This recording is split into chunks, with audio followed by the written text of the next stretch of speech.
Yat Hashem, le cours aujourd'hui dédié à l'Unishmat Eliyahu ben Esther à Benaim, chez Niftar Bet Olamo.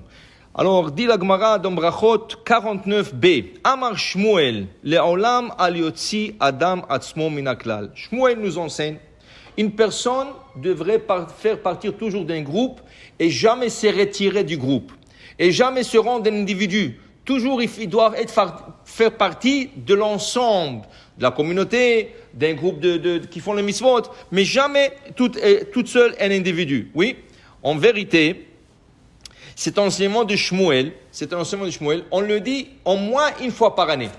Pesach.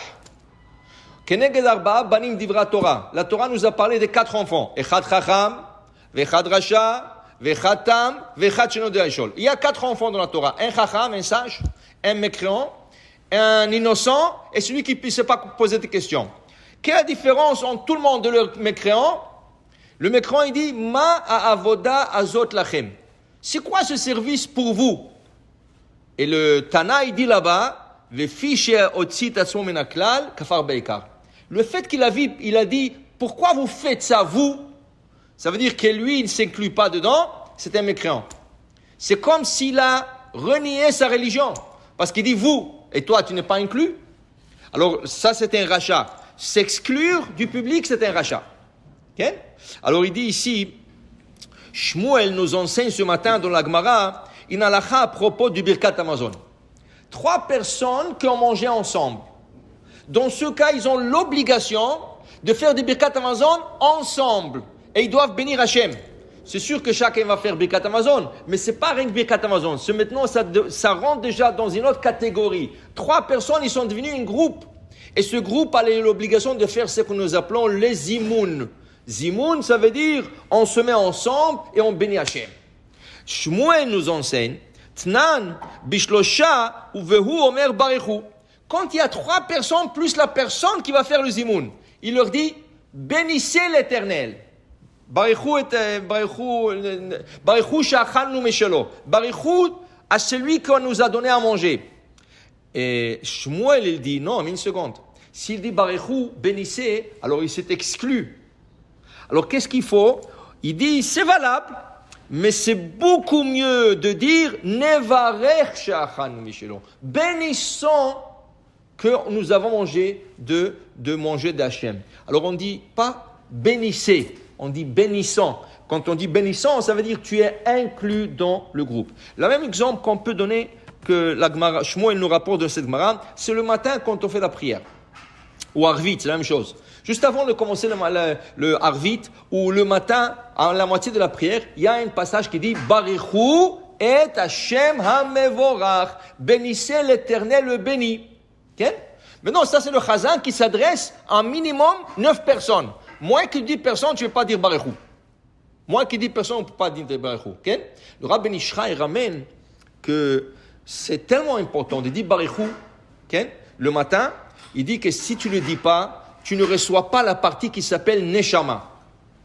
Okay? C'est pour ça que c'est important de prier avec Minyan.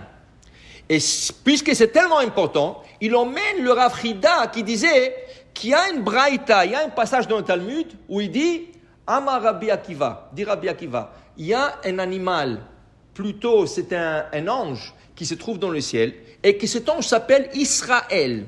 Il se met au milieu du ciel, et il dit, Barechu et Hashem Anvorach, Vechol Gedude Mala, toute la pamalia céleste, tout le groupe céleste, ils se mettent ensemble à dire, Baruch Hashem Anvorach Leolam Vaed. Okay?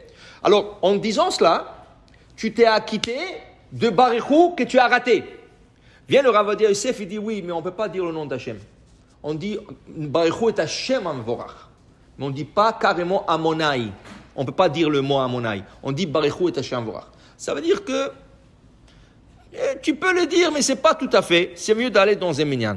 Mais l'idée est que le Chazan, il dit à 9 personnes minimum Barechu et Hashem Anvorach. Bénissez l'Éternel béni. Mais il a dit bénissez. Puisqu'il a dit bénissez, il s'est exclu. Eux, ils répondent. Qu'est-ce qu'ils répondent, eux? Baruch Hashem Amevorach Lam Vaed. Le Chazan doit répéter. Parce qu'il s'est exclu, qu'est-ce qu'il dit? Baruch Hashem Amevorach Leolam Vaed. Pour qu'eux, lui aussi, fait partie de ce groupe. En d'autres mots, Quand il y a un groupe qui fait une mitzvah, ou quand il y a une communauté qui fait quelque chose, ou qu'il y a n'importe quoi, ne t'exclus pas. Toujours sois inclus dans le groupe, c'est beaucoup mieux. Il dit ici, et la Gemara dit, alors voilà que s'ils sont 6 personnes, Adasara Nechlakim, s'ils sont 6 personnes, dont Birkat Amazon, ils peuvent se séparer. Ça veut dire ils ont 6. Alors tu peux faire 2 groupes de 3. Par exemple, 3 gens sont pressés, alors ils n'ont pas le droit de quitter. La personne qui se trouve dans la présence de 2 personnes, et ils ont mangé ensemble, il n'a pas le droit de quitter, faire Birkat Amazon et à partir. Il est obligé de leur faire. Alors il peut leur demander, s'il vous plaît, vous restez manger, est-ce que vous pouvez répondre le zimoun? Répondez-moi le zimoun, et moi je vais partir. Ouais. Alors ils sont 6, 3 ils sont pressés, alors qu'ils fassent le zimoun seul, et 3 font le zimoun seul. Ils sont 9, ils peuvent faire 3 groupes de 3, 3. Mais quand ils sont 10, ils n'ont pas plus le droit de se diviser. Pourquoi? Parce que le zimoun prend une autre forme. Dans 3, des 3 jusqu'à 9, tu dis Nevarech Shachanu Mishelo.